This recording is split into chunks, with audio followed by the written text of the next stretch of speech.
dalam apa?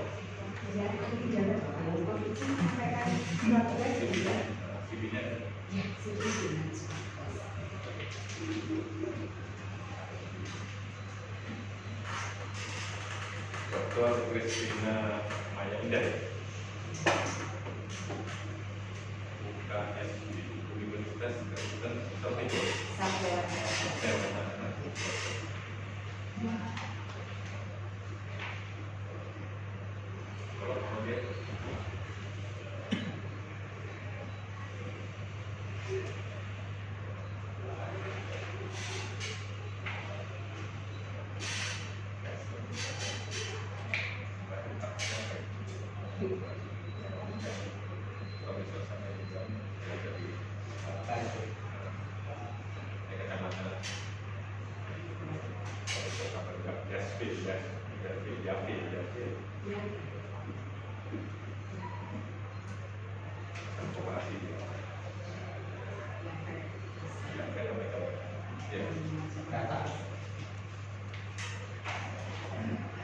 Namanya Dr. Kristina Maya Indah. Agamanya apa?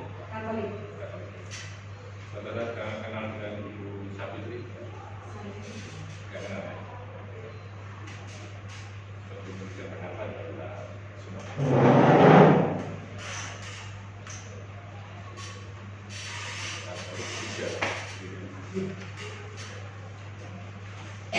Berjanji. Saya berjanji sebagai ahli akan memberikan pendapat-pendapat sesuai dengan keahlian saya, tidak lain daripada apa yang saya ketahui. Semoga Tuhan menolong saya.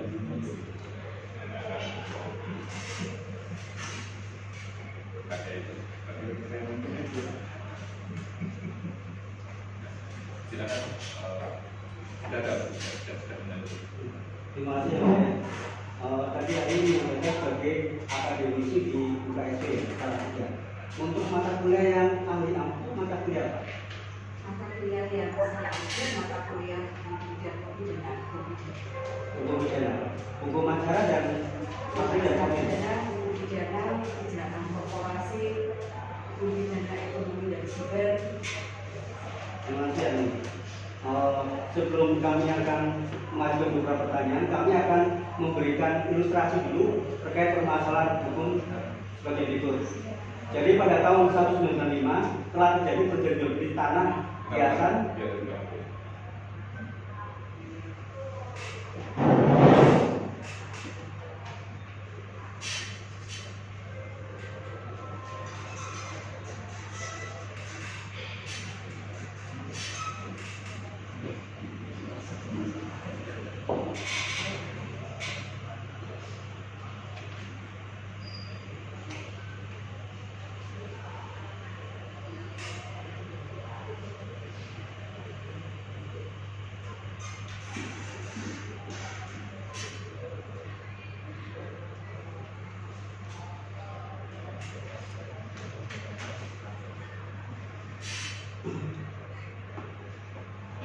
Jadi ada rekaman. Tidak ada rekamannya. Tidak ada. Mau direkam ya. Direkam nanti. Tidak ada rekaman. Iya. Pakai HP luar.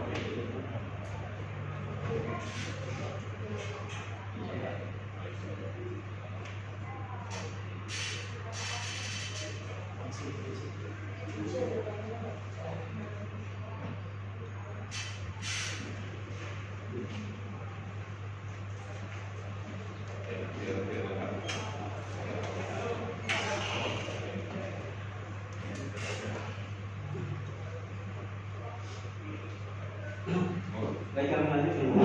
Jadi kami akan mengangkat ilustrasi dulu kepada ahli. Jadi pada tahun 1995 telah terjadi perjanjian jual beli tanah hiasan antara A dengan B. A ini sebagai penjual, B sebagai pembeli. Dan itu sudah dibayar lunas dengan nilai 171 juta rupiah. Jual beli itu masih di bawah tangan, belum dilakukan di hadapan juri aktif. Kemudian pada tahun 2017, ini B bermaksud untuk mengurus pensertifikan tanah tersebut. Kemudian pihak BPN mengatakan bahwa untuk mensingkatkan tanah tersebut harus ada akta jual beli, jadi tidak bisa langsung karena jual beli yang dulu masih di bawah tangan, sehingga harus dilakukan jual beli di hadapan PPAT. Kemudian dilakukan jual beli di pembaruan jual beli di hadapan PPAT pada tahun 2017. Nah, pada saat jual beli tersebut pihak PPAT menerangkan bahwa nilai jual beli itu untuk BPAT-nya harus disesuaikan dengan nilai sekarang, tidak bisa dengan nilai yang dulu, tidak bisa 117 juta lagi, tapi harus nilai sekarang yaitu 4 miliar. Ini sebagaimana yang ditetapkan oleh BPPKAD untuk Dinas Pendapatan Pengelolaan dan Keuangan Daerah. Jadi kemudian jual beli itu dilakukan dengan nilai yang disesuaikan, konversi menjadi 4 miliar. Kemudian terbit akta jual beli di hadapan BPAT. Selanjutnya setelah terbit akta jual beli, BIM melalui suaminya mengajukan permohonan pensertifikatan dengan melampirkan dokumen, surat keterangan penguasaan tanah, surat kutipan daftar buku desa, berita acara kesaksian, surat pengantar, kemudian ada pengumuman. Kemudian BPN telah melakukan voting dan pembukaran serta pemasangan tanda batas. Kemudian dari situ terbitlah peta bidang tanah. Setelah peta bidang tanah tersebut terbit, kemudian terbitlah sertifikat atas nama B tadi. Kemudian pada tahun 2020 muncul C yang mengaku sebagai pemilik tanah dengan menunjukkan sertifikat, menunjukkan dua buah sertifikat yang ada di lokasi tersebut. Nah, kemudian dilakukan mediasi, namun waktu itu belum berhasil. Kemudian C melakukan masalah ini ke pihak kepolisian dengan sangka melakukan tindak pidana pemalsuan surat atau otentik. Nah, pada saat pemeriksaan di kepolisian tadi, BPN menyatakan bahwa ada tumpang tindih 3 sertifikat tadi.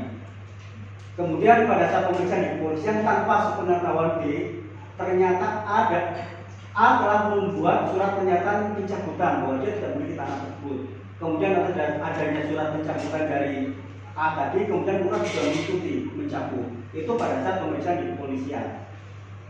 Nah, pertanyaan kami kepada ahli, apakah tindakan B membuat akta jual beli dengan A pada tahun 2017 di hadapan BPAT yang merupakan pembaruan dari jual beli tahun 1995, yang mana tanah yang dimaksud sama baik luas maupun letaknya, merupakan perbuatan yang dikualifikasikan tindak pidana sebagaimana dimaksud dalam pasal 266 dan 263 dengan dasar atau alasan jual beli tersebut bukan jual beli yang sebenarnya karena tidak ada penyerahan uang sejumlah 4 miliar dan A telah mengaku bukan sebagai pemilik. Apakah bisa?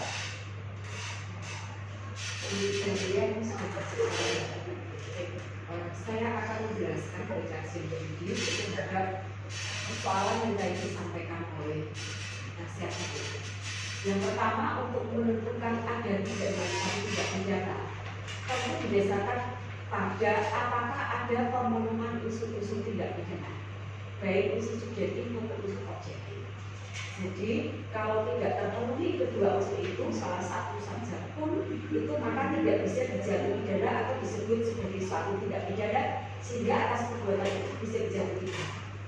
Saya ingin mengkaji persoalan itu dari sisi tempusnya, dari sisi waktu. Ketika kemudian berawal dari ada tanah letter C yang dibeli oleh B tadi ya, B, A menjual kepada B. Kemudian ada konversi ke SHM. Nah, berarti SHM ini tidak muncul tiba-tiba, tetapi dia berasal dari suatu perbuatan hukum yang dilakukan sebelumnya, yaitu pembelian tanah letter C, di mana dia membeli di bawah tangan kepada si A, jual belinya antara si A dengan si B. Kemudian setelah ada konversi peningkatan SHM, tentu harus didasarkan pada AJB. Nah, proses AJB ini ketika pembelian tahun 95, kemudian AJB dilakukan pada tahun 2017, tentu ada persoalan dengan pajak. Ini pada soal pajak dulu ya. Kalau beli di tahun 95 itu 171 juta, kemudian akan diajukan konversi ke SHM pada tahun 2017, maka tentu akan berhadapan dengan namanya pajak BPHT. di BKUD, Badan Keuangan Daerah atau di BPK. Nah, disitulah akan ditentukan. Notaris itu tidak bisa menentukan, tetapi DBPKI menentukan berapa harga jual karena tidak boleh jauh di bawah NJP pada harga pasar di atas NJP. Kalau tidak sesuai tidak akan bisa terjadi. Sehingga penentuan harga itu adalah kewenangan dari BKUD atau di BPK. Sehingga nilai nominal itu menjadi berubah, nilai jual itu menjadi berubah. Karena memang adanya pengampar dari bawah tanah kemudian menjadi angka organik. Kemudian mengenai soal objek, soal overlapping. Pada soal overlapping, maka sebenarnya ketika di letter C itu kan desa sudah tahu di situ siapa. Apalagi di situ sudah dikuasai oleh si B bertahun-tahun dan tidak pernah dikomplain. Masyarakat di situ menggunakan tanah di situ, ikut menggunakan misalnya di bangun musola di situ, tidak pernah ada yang komplain. Dari situ siapa yang berwenang untuk mengukur ketika orang melakukan jual beli, apakah diukur sendiri oleh para pihak? Tidak, tapi yang mengukur adalah BPN dengan peta bidang lalu muncul surat. Nah, tentu itu adalah kewenangan dari BPN yang menunjukkan batas-batasnya, ya penjual, ya orang di daerah situ. Yang terjadi adalah seperti itu. Kalau terjadi overlapping, nah ini persoalannya nih. Kenapa BPN bisa seperti itu? Tidak jelas dari sini. Nah, dari sisi ini kemudian kita tarik kepada suatu pemenuhan unsur tidak pidana. Apakah di situ ada suatu surat palsu dengan 266? Saya dakwaan dulu diserahkan kepada saya misalnya, dakwaan diserahkan kepada saya, kopinya 26 primernya 266 ayat 2 dan subsidiarnya 23 ayat 4 tentang memakai surat palsu. Yang pertama ini harus dibuktikan dulu itu surat palsu atau tidak. Jangan dibuktikan dulu pemakaian. Surat palsunya ada atau tidak? Akta palsu ada atau tidak? Seperti itu. Nah, apakah di situ ada pemenuhan unsur tindak pidana? Saya ingin memberi contoh yang mulia. Saya parkir di misalnya parkir sepeda motor ya, saya parkir di situ. Kebetulan ada motor lain yang ada di situ. Lalu saya pindahkan, saya ambil begitu, saya pegang, kemudian orang teriak-teriak, maling, maling. Saya tidak berniat memiliki. Saya tidak berniat untuk melawan hukum mencuri. Artinya bahwa harus ada kesalahan di situ, harus ada informasi, harus ada sengaja, harus ada mens rea. Nah, pertanyaannya, ketika orang mau dijatuhi pidana, hukum pidana itu kan hukumnya harus diterapkan hati-hati, kalau tidak melanggar asas. Ya, tidak terdengar suaranya yang mulia. Fighter. Kenapa? Tidak terdengar suaranya. Tapi dengar sama penasihat itu segala. Ya, Ya. baik. Nah, unsur subjektif itu unsur tentang pertanggungjawaban pidana. Dan itu harus dilihat pada saat kejadian, pada saat teknisnya. Ketika ada perjanjian jual beli, mulai dari letter C tadi, karena kita tidak bisa memotong suatu perkara ya, dengan tanpa melihat alas hak apa sehingga muncul SHM. Karena dari 95 sampai ke 2017 itu perjanjian waktu yang cukup panjang. Nah, pada waktu 95 itu ditandatangannya jual beli di bawah tanah. Si A sebagai penjualnya, si B membeli dengan uang bukan dengan daun tentunya ya. Nah, kemudian ini kan pemahamannya orang membeli itu yang mengertinya bahwa dia sudah memiliki. Nah, ketika kemudian dalam perjalanan waktu sudah ada SHM, pada waktu AJP yang tahunya penjual itu adalah si A, tidak ada informan yang jadi dalam dirinya bahwa dia itu mencuri hak orang. sama sekali tidak diketahui, tidak disadari, tidak disengaja. Padahal pada unsur 266 dan 263 semua unsurnya adalah dolus, yaitu sengaja. Sengaja itu bisa ada 3 corak. Sengaja dengan sadar kepastian, dia punya maksud untuk itu. Sengaja dengan suatu sadar keharusan, dan sengaja dengan sadar kemungkinan. Nah, 3 corak kesengajaan ini kalau dikaitkan dengan 263 dan 266, maka kalau dia tidak punya sengaja, tidak bisa dia berpidana dengan 263. Karena ketika dia memakai akte palsu atau surat palsu tadi, dia harus tahu bahwa itu adalah palsu. Kalau dia tidak tahu, maka tidak bisa dipidana. Itu juga kata Susilo. Susilo. Saya sependapat dengan Susilo, sehingga ketika dia melakukan jual beli, ketika dia menggunakan AJB, karena yang dikatakan palsu tadi AJB ya, padahal ini AJB kan lahirnya karena konversi dari AJB. Dia sama sekali baru tahu ketika proses pidana. Ini kan berarti pada waktu kejadian sama sekali tidak dalam pikirannya bahwa dia itu sengaja untuk memakai surat palsu. Jadi tidak ada yang namanya valid evidence, mengetahui, menyadari, menghendaki bahwa itu adalah surat palsu atau akte palsu. Dengan demikian, maka tidak bisa masuk tindak pidana. Oleh karena orang yang tidak salah tidak bisa dipidana, karena dia tidak punya mens rea.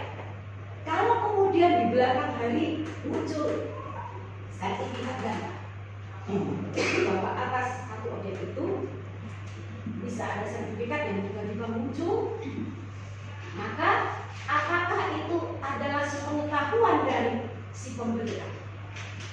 Kalau dia tidak tahu sama sekali, bahkan si penjual itu kemudian yang mengelak, saya tidak mengenal itu, saya tidak mengenal itu.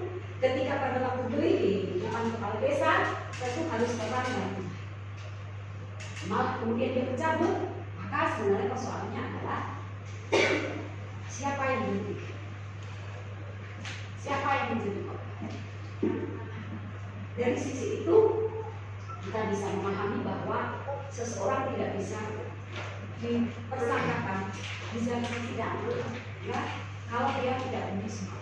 Saya mengatakan bahwa dalam kasus itu bukan tindak pidana, karena justru si B itulah yang menjadi korban suatu tindak pidana. Kalau kemudian apakah ini ada suatu ini pidana atau perdata, sebenarnya itu masih, maka kami beranggapan begini.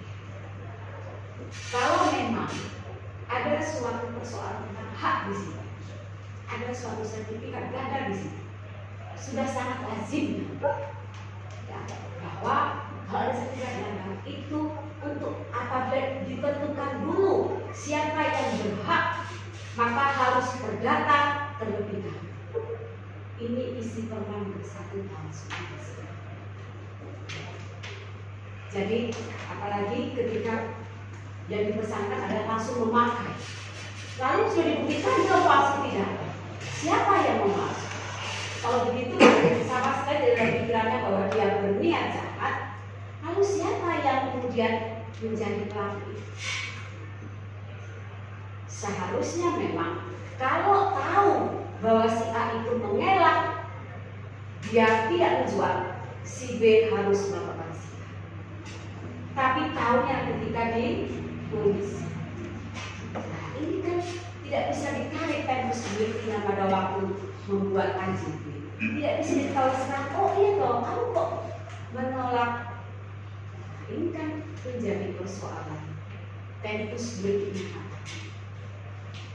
Berarti si A itu sebenarnya dia sudah melakukan ya perbuatan penipuan kepada si B sejak tahun 1995. Jadi dalam hal ini kenapa si B yang kami berhadapkan di dalam proses pidana, padahal tidak punya kesengajaan, alias berat tentang Susu itu mengatakan orang yang tidak bersalah, jantungnya hukum pidana adalah asas kesalahan. Kalau tidak salah, tidak bisa. Gitu ya.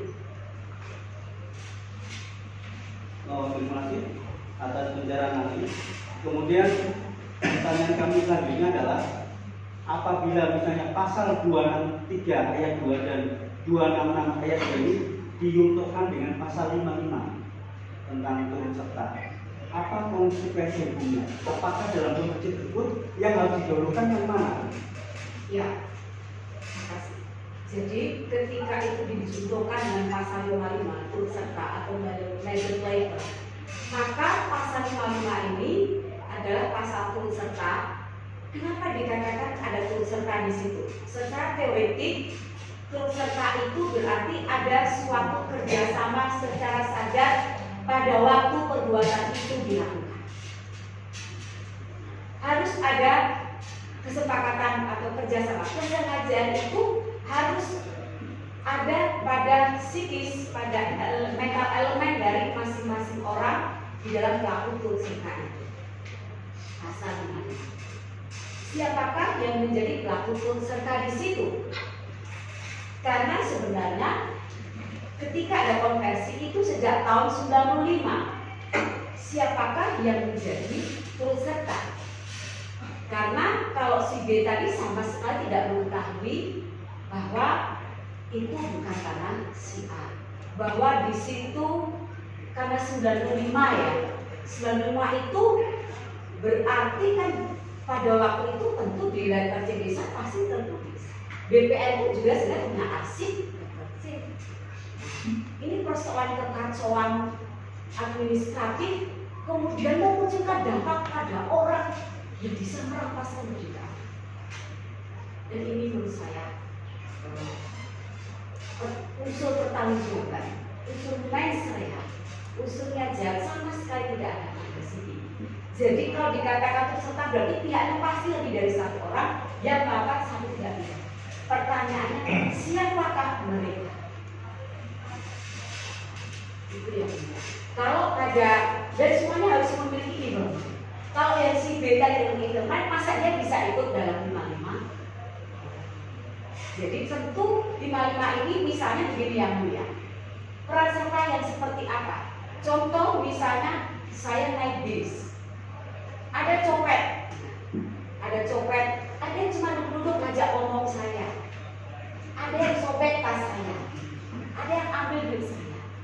Semuanya bersepakat ini untuk mewujudkan satu nyopet, walaupun yang lain perannya berbeda-beda. Nah, ini perannya si B itu apa? Dia membeli dengan uang.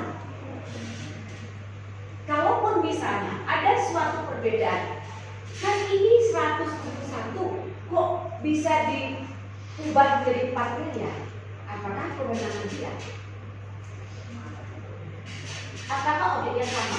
Apakah betul kalau misalnya pada si A, apakah kamu minta 4 miliar? Yang jelas tidak. Yang minta 4 miliar kan minta lebih. Tapi berarti harus bertanggung jawab yang mulia. Dalam pemahaman saya yang mulia ya, kalau misalnya saya beli tanah tapi bawah tanah, sudah lama sekali saya baru meningkatkan konversi pada untuk SHR ini letter C. Kalau dia tidak mau tanda tangan, saya gugat ya. Digugat lagi supaya dia mau tanda tangan. Dia harus mengakui. Tapi persoalannya dia mengakui. Nah, tetapi dengan nilai berapa? Benturannya dengan pajak. Nggak mungkin ditulis 1 pasti ditolak. Tidak akan mungkin jadi SHR. Notaris pun tidak bisa. Karena pasti akan berhubungan dengan pajak.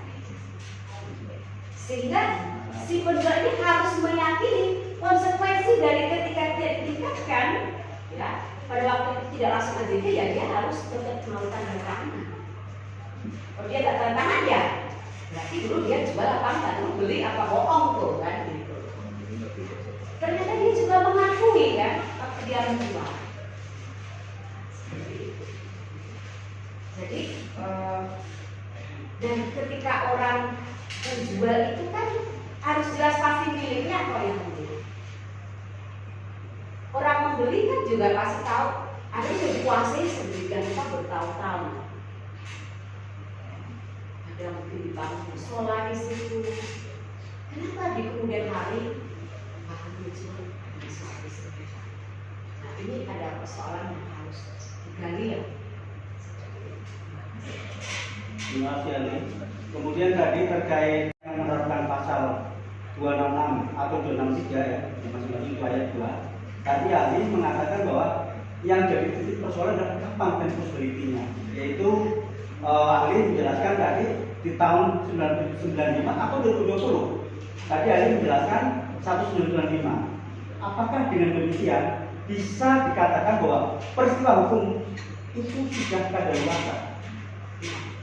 Yang mulia, jadi munculnya SHM jual beli A dan B itu tidak jatuh dari langit, tapi berasal dari konversi tahun 95.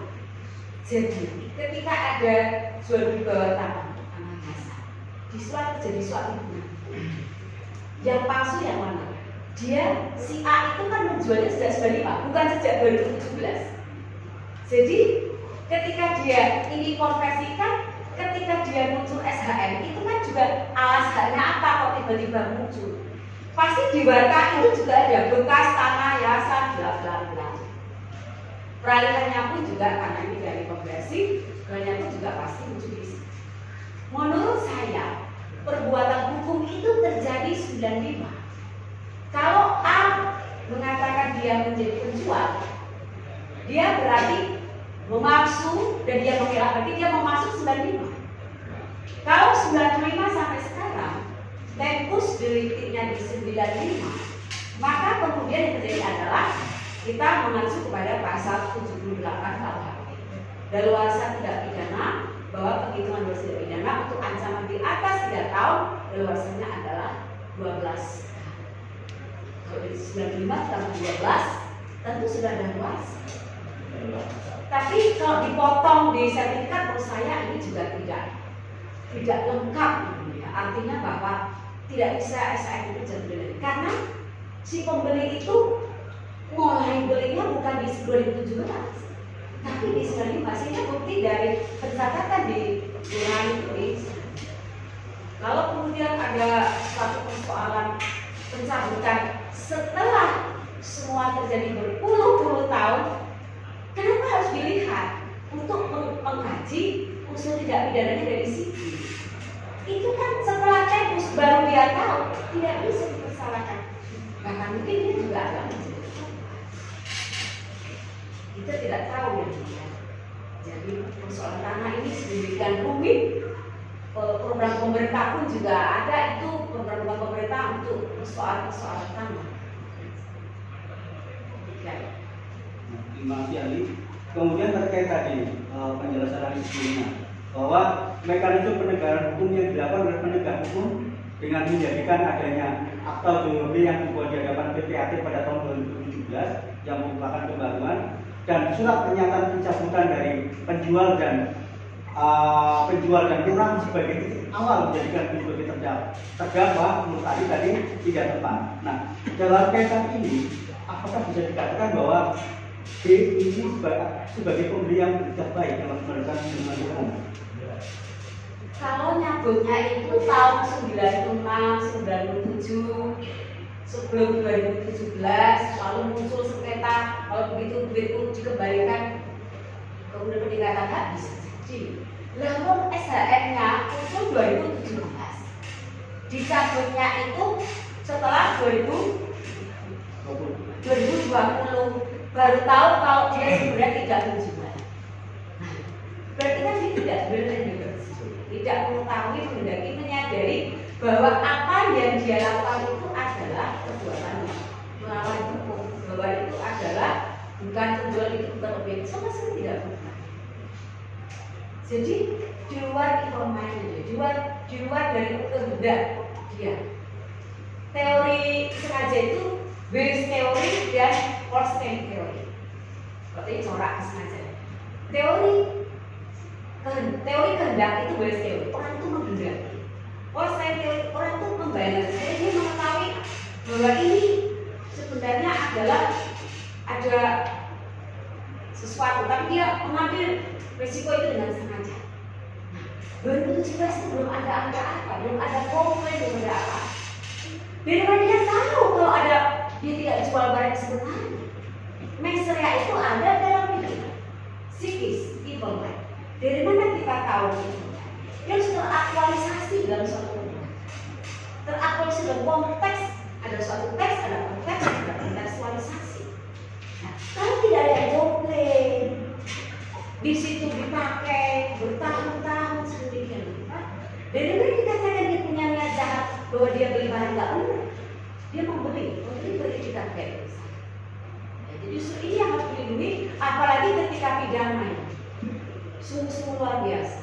Kemudian saya istilahkan sudah jatuh tertimpa tangga. Baik, Ali, kemudian kami lanjutkan terkait dengan adanya sengketa hak ya, adanya lebih dari 2 orang yaitu dua pihak yang sama-sama mengklaim kepemilikan tanah di atas lahan yang sama. Kemudian sertifikat itu sama-sama masih dinyatakan sah, belum ada pembatalan secara administratif. Kemudian terkait permasalahan ini, apakah ini harus diselesaikan secara pidana dulu ataukah perdata atau administratif dalam kaitan hukum pidana yang menganut asas hukum ultimum remedium. Kemudian juga di sini ada surat edaran Jaksa Agung kalau kita kaitkan nomor B 230 garing C garing EJP garing 01 garing 2013 yang pada pokoknya menegaskan bahwa jika ada pelaporan pidana berdasarkan pasal 263 atau pasal 266 KUHP di mana masih terdapat sengketa kepemilikan, maka diselesaikan terlebih dahulu dalam ranah hukum perdata. Nah, pendapat ahli terkait masalah ini bagaimana? Ya, sebenarnya yang mulia persoalan tentang hak, persoalan tentang hubungan hukum ini yang berbeda. Persoalan tentang sertifikat ganda, dua-duanya yang dikeluarkan adalah badan yang sama. Yang satu bukan PT sendiri kan sertifikatnya, PT BPN. Tentu ini ada persoalan keputusan tata usaha. Dan ini harus diselesaikan. Yang potensi apa? Memang biasa, bisa kan pembeli mukul pakai meteran? Enggak. Nah, ketika kemudian ya, ada suatu overlapping, ini kan di luar bayangan, jangan bayangan kondisi ada.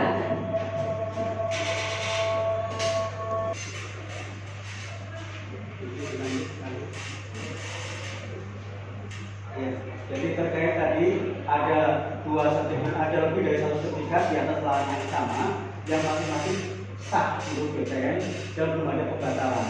Terkait permasalahan ini, apakah ini harus diselesaikan secara perdata dulu atau pidana? Mengingat dalam hukum pidana ada asas hukum ultimum remedium. Itu juga dikaitkan dengan surat edaran Jaksa Agung nomor B 230 garing E garing EJP garing 01 garing 2013 yang menyatakan bahwa apabila ada laporan pidana dalam pasal 263 dan pasal 266 di mana masih ada sengketa kepemilikan, maka diselesaikan dulu ke ranah hukum perdata. Bagaimana pendapat ahli terkait ini? Saya sependapat dengan seja edaran Jaksa Agung. Seja itu tentu dibuat untuk tidak mempidanakan orang dengan semena-mena. Jadi dalam ini kalau memang ada sengketa kepemilikan tanah, maka memang harus diselesaikan secara perdata dulu. Itu dilihat dengan perma yang saya sampaikan nomor 1 tahun 2006 bahwa apabila ada suatu sengketa atau ada persoalan hak dan persoalan hukum yang cukup jelas, maka harus perdata terlebih dahulu. Maka memang ada kemungkinan kenapa bisa tidak lebih dulu, ada banyak faktor, mungkin cari jalan pintas, tetapi yang jelas bahwa persoalan perikatan jual beli kesepakatan belum ada kesepakatan itu lagi konteks hubungan jual beli adalah soal. Kalau di situ ada yang fiktif dan sebagainya, maka apakah ini implementasi perjanjian? Karena yang terjadi persoalan sertifikat ganda itu memang sudah lazim ya. Atau sudah lazim sekali mungkin yang sudah sering digunakan soal sertifikat ganda. Mungkin di PT UN di pengadilan negeri sudah sering diperdata. Tapi kenapa kemudian B itu dipidanakan, itu juga menjadi persoalan ya, karena memang itu kembali kepada pemaksud tindak pidana. Seharusnya memang saya sependapat dengan Siti yang Mas Ari, mungkin ini pertanyaan terakhir terkait tadi dalam peristiwa ini kan bisa dikatakan ini yang dalam tanda kutip yang keroknya tiba-tiba saja dia mencabut. Nah, apakah dalam hal ini pencabutan dari A ini diterima begitu aja ya sudah ada pencabutan berarti clear? Ataukah di sini penyidik di tingkat awal penyidikan dia harus menggali dan mendalami permasalahan ini? Jangan-jangan si A ini karena ditekan, jangan-jangan si A ini karena ada intervensi tertentu yang membuat dia mencabut itu, karena faktanya data di kelurahan pun linear. Nah, apakah cukup udah pencabutan atau harus didalami lagi? Karena dalam hal ini kan kita sering mendengar bahwa mafia peradilan ya permainnya seperti ini antara lain. Apalagi kalau kita lihat fakta bahwa dalam perkara ini BPN belum pernah melakukan ukur ulang, ukur bersama untuk tentukan batas-batasnya. BPN begitu saja mengatakan bahwa ini ada overlap dengan berdasarkan data voting di BPN, tidak pernah mengecek fisik, tidak pernah melakukan ukur bersama. Padahal sudah kami minta, dalam hal ini terdakwa sudah meminta selama proses penyidikan. Apakah dalam kaitan ini sudah cukup dengan pencabutan semua itu berarti bisa digunakan dasar pemilihan terdakwa atau perlu didalami permasalahan semacam ini? ya, menurut saya ada tidaknya pencabutan kalau dia dari dakwaan bahwa tempus delicti-nya adalah pada saat AJB tahun 2017 belum ada pencabutan, maka di situ tidak ada tindak pidana. Karena pada saat AJB apa sih disebut dengan akte palsu? Ya, ada pemasukan keterangan palsu dalam akte otentik. Kan pada saat itu keesokan hari sudah perbuatan dilakukan. Begitu. Tapi pada waktu itu kan sama sekali tidak mengerti. Nah, persoalan itu kenapa ada pencabutan dan apa konsekuensi dari pencabutan itu, kemudian kok bisa narasinya menjadi pidana yang ditarik pada tempus delicti sebelum pencabutan pada waktu pembuatan.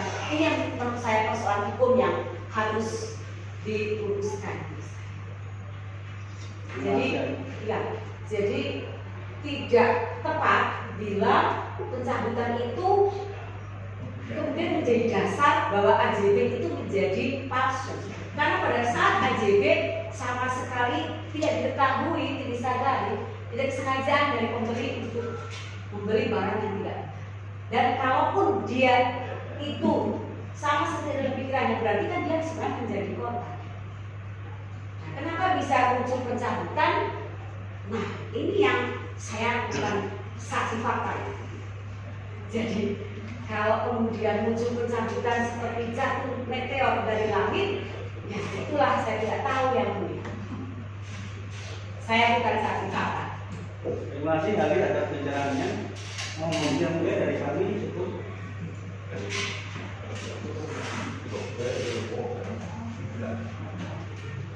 Sudah cukup panjang lebar ya.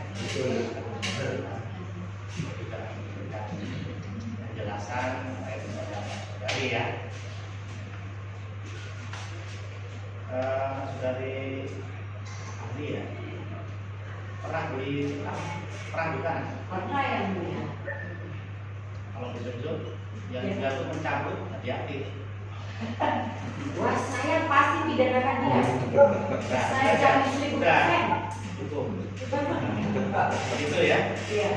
Nah, dari ilustrasi yang saudara yang dijelaskan tadi, saudara pada lebar pernah kami. Menurut saudara, pendapat saudara ya, kami kan tidak wajib untuk memakai pendapat saudara. Boleh pakai, boleh tidak kan gitu ya. Siap. Menurut saudara, persoalan ini karena apa ya? Masuk ranah pidana, masuk ranah perdata. Menurut saudara. Persoalannya adalah persoalan perdata. Karena di sini ada Sudah dijelaskan Oh, iya. Jadi kalau terkait dengan masalah pensertifikatan tanah ya, itu kan sudah melalui tahapan ya. awal dari RT, RW, lurah. Nah, kalau ada tumpang tindih itu berarti yang tidak teliti atau yang pihak mana? BPN yang mulia. PN ya. Karena itu sudah sering terjadi. Ya. Mereka yang bikin persoalan, bikin masalah dibawa ke pengadilan kita itu. Dan itu berulang terus sampai saat ini. Kenapa? Ternyata di bawah sana mereka tidak ke lapangan. Nah, alasannya apa? Maka terbit sertifikat ada. Coba kalau mereka ke lapangan, melihat data, oh ini sudah terbit, ya. Kenapa mesti terbit? Dan berarti kan tidak ada penelitian pihak mereka, kan? Ya.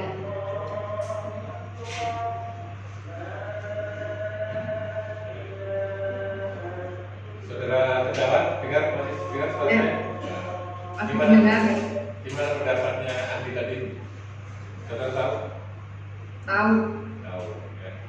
Sependapat? Sependapat. Lalu begitu. Sama-sama. Terima kasih atas keterangan.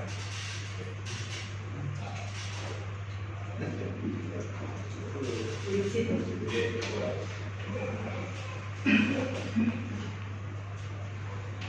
Dari lembaga penasihat hukum, jadi untuk pemeriksaan terdakwa kita jadwalkan hari Kamis besok.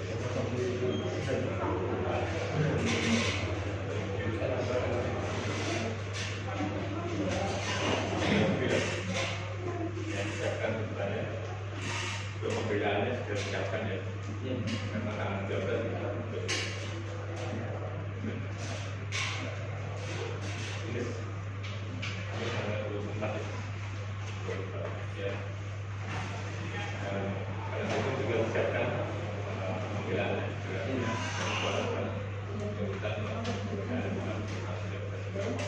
Ya. Jadi perkara juga tanggal 24 hari Kamis untuk pemeriksaan terdakwa. Saudara terdakwa ya, saudara baik-baik sana ya. Jaga Ya. kesehatan. Ya. Yang mulia. Kita nyatakan.